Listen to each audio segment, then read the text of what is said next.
Hey, what's up? I'm Guy. I'm John. It's our YouTube channel. Subscribe to it and give this video a like. We also have a podcast. You can find it below in the description. Video brought to you by our friends at wineaccess.com/hamjohn. 20% off.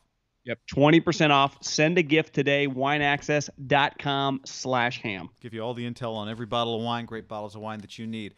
All right, John. From the speakerphone in his Range Rover, presumably, Julio Jones telling Shannon Sharpe that he wants out. He's gone from Atlanta. Also said he didn't want to be a Cowboy in light of the recent photo of him wearing a Cowboys hoodie. But he indicated that the time is up in the ATL. Since then, Rap Sheet has said that, yeah, he requested a trade several months ago. So the number one question everyone's talking about, should Shannon Sharpe be prosecuted in a two-party state? You know, the funniest part about this is that we just learned about, whenever the draft was, how the media now has become, and listen, the agents have been doing this well before you and I have been talking about this. This has been going on forever. But they're a pretty easy mark right now, and you can use them to your advantage. I think it's fair to say Julio was part of this situation. I know it doesn't technically look like that. I will be floored if he wasn't part of the production of this phone call. I also smart, by the way, smart for him not to pick up on the first ring. That would have given it away. Yeah, you just kind of ease into it. You don't think you said Range Rover. You don't think he's in like a Prius or something? Yeah, just listen. He's just it's out there, like it's obvious, like it's what's the elephant in the room. I honestly, him just saying, I know it's cool once you actually hear him say, "I'm out of here." We've been reading about this for months. Like, yeah, he's out of there. The GM has gone on record like we need to free the books. Like, it's not really that crazy. I don't know what the breaking news. I guess just when you hear it from a player, it's kind of rare. Even though it's become a little less rare, I'd say in the last decade, just in general in sports. But yeah, I mean, he's gone. He's gonna get traded. I think what's rare about it is to hear somebody say it like matter of factly. Usually, there's like Aaron Rodgers hasn't said anything directly, other than did Aaron know he was being filmed while he was singing? While he was singing acoustic guitar. Is that a two-party state? He didn't show up today. Did you see that? I did see that, yes. But I think, like, I look at this from everyone's worried about whether Julio – not everyone's worried, sorry. The question about whether Julio knew he was on speaker. First of all, I agree, orchestrated. Secondly, even if it wasn't, Julio didn't say anything that he wouldn't have said on a podcast. Now, maybe he wouldn't have said it if he was, like, on the panel at Undisputed, but he might have. He's tight with Shannon. Shannon gets stuff out of you. Skip kind of presses you. To me, if he was sitting on a podcast, right, like it's very casual, laid back. These are not locker room interviews. That's a different animal.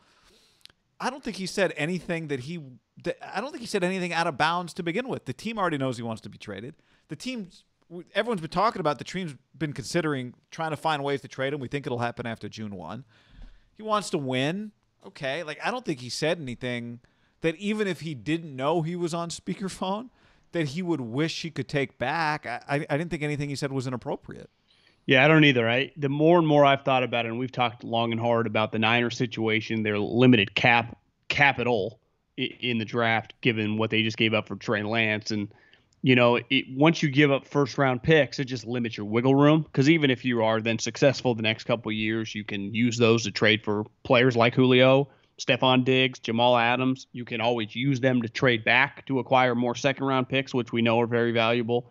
So that second-round pick for the Niners, if you assume that's what he's going to go for, and I just think basic supply and demand with a player of this caliber, a player of this character, and a player of this with his resume, there's just going to be so many teams sniffing around that I don't see how it doesn't end up going for a second, because most of these teams will go, we get Julio, if we're the Colts, if we're the Packers, if we're Seattle, if we're whoever, the Rams, we're going to be in the NFC or AFC championship. So, yeah, we'll give you pick 58.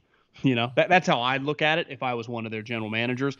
And to me, if I'm the Niners, like, it's 58 turns into kind of what it was last year for the Rams. Like, that was their pick, And I think that if they just had a normal set of picks, I think they would be crazy not to do it when you factor in Kyle's relationship with them. Right. I read a little bit Albert Breer with Matt Ryan talking about Arthur Smith, how comfortable it is now because the offense is so similar to what he did with Kyle where he had the most success. And so I do think you just look at some of these teams running a lot of the concepts. Even Matt Ryan was like, what they do in Green Bay and what Sean does in LA and even what Kyle does in San Francisco, it changes over time, but the base philosophies stay the same. So I think that benefits Julio to go so many places where he's going to feel comfortable in what they did, where he had success too. Yeah, the primary question is not just what is the bidding that takes place from a trade compensation standpoint, but if Julio is going to want a new contract and is going to push hard for that, how many teams are going to be willing to do that? I'll say, again, reiterate what I've said from the beginning here. The primary of the three major issues, how much is he going to make, how much you have to trade for him, and how much is he going to be able to play, how much football does he have left in his career? The primary concern, you agree, it sounds like, is the trade compensation, not the money. I still think he's a fantastic player. He does not have an injury history. So, I mean, he got hurt last year, but I don't think he has an injury history. Well, if he was a true free agent this last year, like it just hit the market in March 15th or whenever free agency started, at 32 years old with his resume, someone give him 3 years, 65 million, guarantee 55 or something. Like he gets a lot of cash, right? Yeah, I mean, to me, he gets more than J.J. Watt got, more years and more money, right? Yeah, I mean, I think he's in a completely different stratosphere than that. Like right. So Watt got what, $22 or $28 million? Yeah, I think he got like 2 years, 30 million, yeah. 22 guaranteed or something. So like, I say you add a third year and bam, you can get to 40 million. What about 360, 45 guaranteed? Yeah, see, that feels right. 45 based on JJ's contract. I know they play different positions, but I just, to me, that would have been a bidding war for him. I wouldn't. 45 million guaranteed is not low risk, but 3 years, he could argue like I want 5. Like he might try to get more than 3 years at his age. He probably wouldn't settle for 3 years, right? If he were a free agent right now. Yeah. So. But he's not, and so that factors into it. So it just comes like you acquire him, you want to acquire him and do right by him, right? So everyone's on the same page, everyone's pulling in the same direction. Like, does he want to get traded deep down because he knows his years of making money there are over? Because he has been consistently paid, right? That's been something that, and rightfully so, he's earned it. But he can see the light at the end of the tunnel. New GM. I mean, the old GM guy put his career kind of on the line for Julio Jones. Like all of his chips were in the middle of the table for him. You and I can relate in a situation where we've worked for a boss for a lot less money than Julio, where a guy goes all in on you and that changes. You know right away, like, yeah, things, especially in the business that Julio's in, just like when we were in the radio business, like things change fast. Yeah. You just know the guy that believed in me, that had my back. Now I become, even if I am talented, I'm expendable, right? What did they first thing they did, basically, they get their Julio Jones in the draft, right? I mean, that's just what they did. Right. So when he said he asked for a trade a couple months ago, I wonder if it's right when he realizes, like, yeah, when his agent starts telling him, I think they're going to draft Kyle Pitts, right? And he's like, well, I mean, writing's on the wall here. My days of making big money are over here. They've already we've heard rumblings that they want to redo the cap. Like, it's just, maybe they're not going to get rid of the quarterback, right? It's easy to get rid of me. He might have tried to get a new contract and they said no. And so you go, okay, well, the only way to get a new contract is to get traded, right? And then have teams if you were them, you wouldn't give him a new contract, right? I wouldn't. But I'm not exactly sure where they are I'm not exactly sure what it is that they're doing. Are they trying to win or are they trying to rebuild? It's not exactly clear. Well, I think the problem that Falcons found themselves in is they were one of those teams that had a little success, but they always paid a premium like they were the Saints or the Eagles, right? Like the Saints every year were like making playoff runs. The Eagles won a championship and kept doubling down. The Falcons like went to the one Super Bowl, but even before that and then after it, they just kept pushing the can down the road to pay for things. And they would always push it. Like I saw a quote from their GM Fontenot was like, we just can't keep pushing it down. We eventually need to get to a point where we can come into a year where we have 40 million of cap space and wiggle room. And we just have never had that because they have had Julio and Matt Ryan, just those two guys have accounted for a lot of cash. Yeah. And you'd say like Julio's better than Matt Ryan in a vacuum.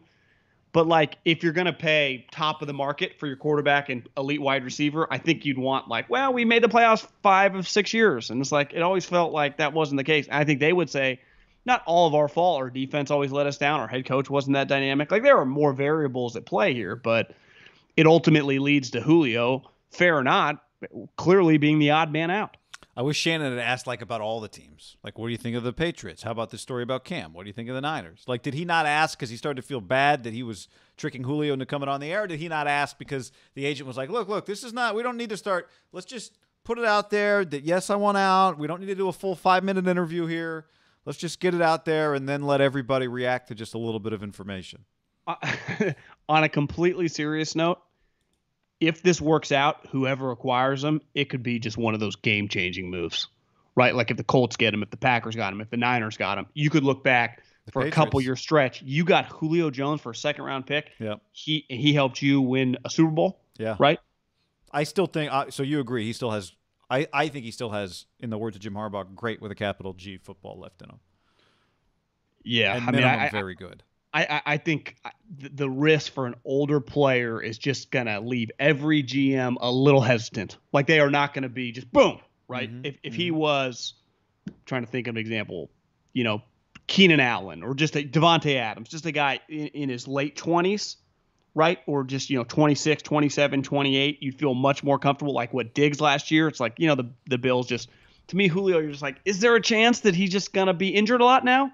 That would be the number one thing that would, given that I have to give up a second-round pick and pay a lot of money, we would have long conversations. And if you were a GM or a decision maker, you would probably just have a sleepless night. Like there is risk involved, right? Yeah, I mean, I think the primary question, once you're willing to give up the trade stuff, is he willing to come here and play half a year before he gets an extension or wait like Trent Williams did, or does he need this money before the season begins? Because that's where you would get, I think, extra uncomfortable. Because now you're talking about a much larger financial commitment in addition to the you can give up a second-round pick and feel okay about it if he's the 21st paid ranked receiver in terms of payment while he's on you. If he's making $11 or $15 million on your team, you can feel okay about it, right, if he's productive.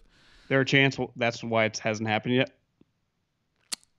That because he wants to get a contract extension? Yeah, it's just not black and white. Like, I just trade for you, you show up. I do think the dead money element for the Falcons seems to be what's holding it up, right? But you can do a trade and post June 1 it. Doesn't feel like that happens that often, but. By the way, before you brought this up the other day, like, is he the greatest Falcon of all time? So you and I started talking about it. We got to just do a quick scan here of this is Falcons.com, John. They have a slideshow of every Falcon who's in the Hall of Fame, or every Falcon that has a bust in the Hall of Fame. Okay, Dion, that's the first person you would think of, right? Mm-hmm. Played the majority of his career with other teams, not Atlanta. They did draft him, and he did Pro Bowls and stuff there for him. I'll give him that. Claude Humphrey, this one's legit, a true career Falcon. Okay. Next up, Bobby Beathard, executive. Okay. Eric Dickerson, 4 games as a Falcon, the end of his career. He made the slideshow on Falcons.com. Yeah, gonna red flag that one. Tommy McDonald, John, had to do a deep dive here on Tommy. Tommy played from 57 to 68, played 14 games in 67, was mostly an Eagle, a Cowboy, a Ram, played for the Browns. So, okay, we're gonna red flag that one too. I don't know if you can claim him. Kokad, that's big. Chris Dolman, no. I mean, he's a Viking. He played 2 years in Atlanta, then played for the Niners. Morton Anderson, you go, at first reaction, you go, yeah, okay. Actually was a Saint longer than he was a Falcon. A lot longer. Oh, and Brett Favre, John. Brett Favre. Made the slideshow. How many touchdowns did he throw for the Falcons? Ask me how many completions he threw for the Falcons. How many completions did he throw for the Falcons? That'd be a big fat 0. Didn't they trade him after his first year being a second-round backup? Or maybe they drafted him at the end of the first round. He had a great career with the Packers. You just can't claim these guys. At least Dolman, couple years. Morton Anderson, I think 5. To me, Favre, you drafted him, and then the next year you traded him. And then he goes on to be one of the greatest quarterbacks of all time. You cannot claim that bust. You cannot do that.